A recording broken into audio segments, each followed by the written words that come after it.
this morning I had this moment of curiosity where I was like, Google DMT, serotonin, and tryptophan.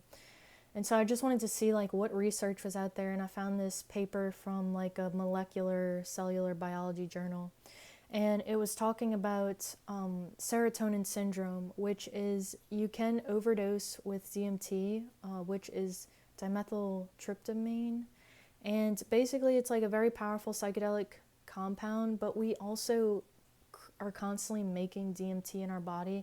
It just disintegrates so fast that we don't necessarily experience it all the time, but you can like through breath work and stuff like that. So I was just Googling about it because I was also thinking a lot about tryptophan. And in the paper, it was talking about how tryptophan can also break down into that kynurenine pathway, which is involved in inflammatory diseases. So, like, what is tryptophan? If you're not familiar, we have the essential amino acids, which we call them essential because we must obtain them from our diet. If we don't get enough of the essential amino acids, the body will have issues, cellular issues, disease pathways, ailments. So we must obtain the essential list. But it was like, why is something essential could also be dangerous, and what also like determines the healthy breakdown of this pathway, right? Because serotonin, like we need serotonin. A lot of people on SSRIs, anti-anxiety medications.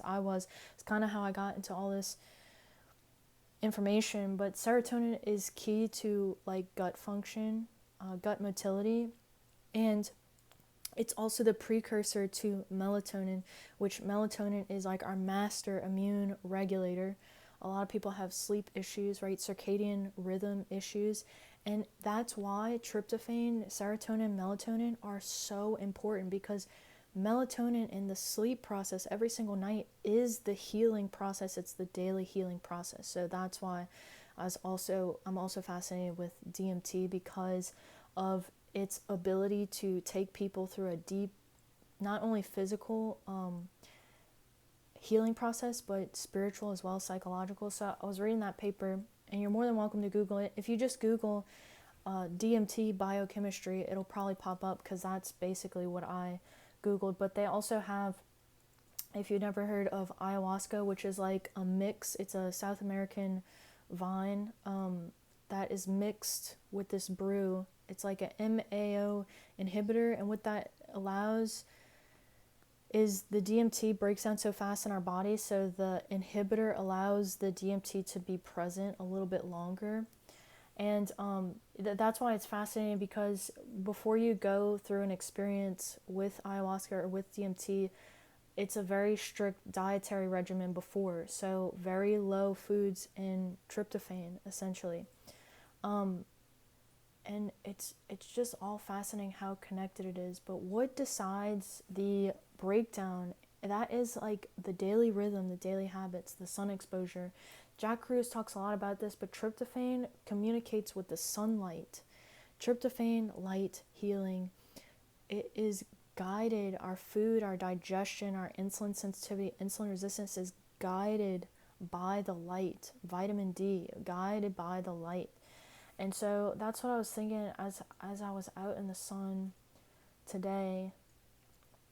And so it just makes me think about, you can put as much fuel in the car as you want, but if the car is under duress, like if you haven't gotten your oil changed, if all four tires are popped out, if you have no faith in yourself, if your thoughts are just running wild, like that fuel is going to be used entirely differently. And that's directly related to tryptophan going into what makes tryptophan go to an inflammatory pathway versus a healing pathway, and it's not only like physical, it's definitely spiritual too. And what are the thoughts that I'm having? What is the environment that I surround myself with?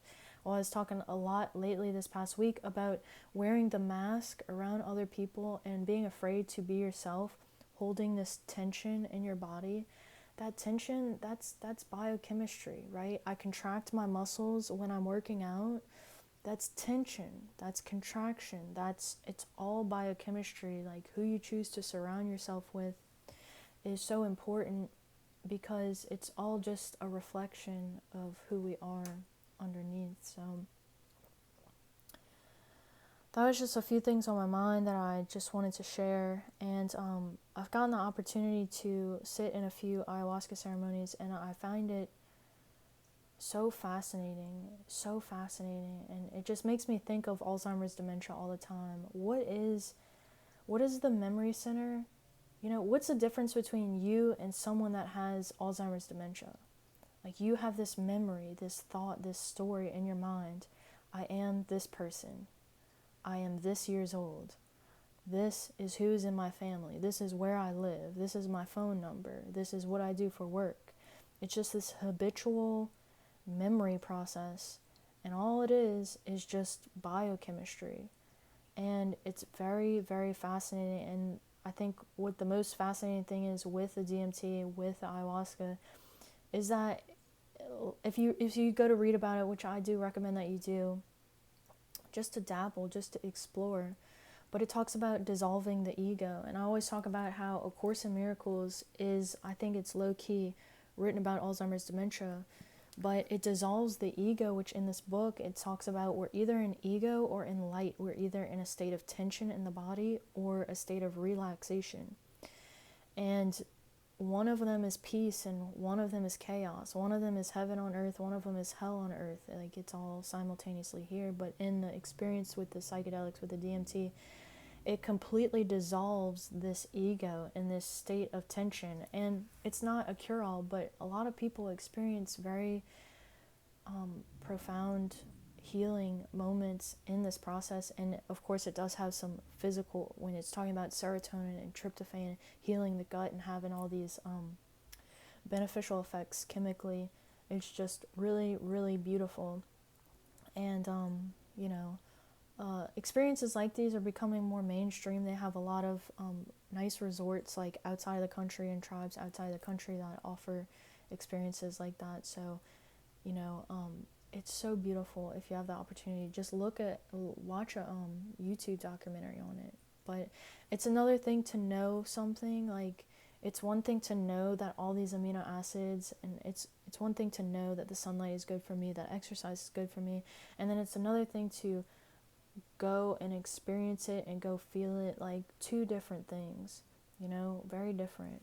So keep your heart open, keep your mind open, keep searching about this serotonin and tryptophan melatonin pathway. Like, this is what really has put me on this journey to make the videos, to share, because it is so important. It makes us who we are, because all this is involved with dementia and Alzheimer's. If we don't know who we are, if we're not present in our bodies, Einstein said space-time is bent within the presence of energy and matter.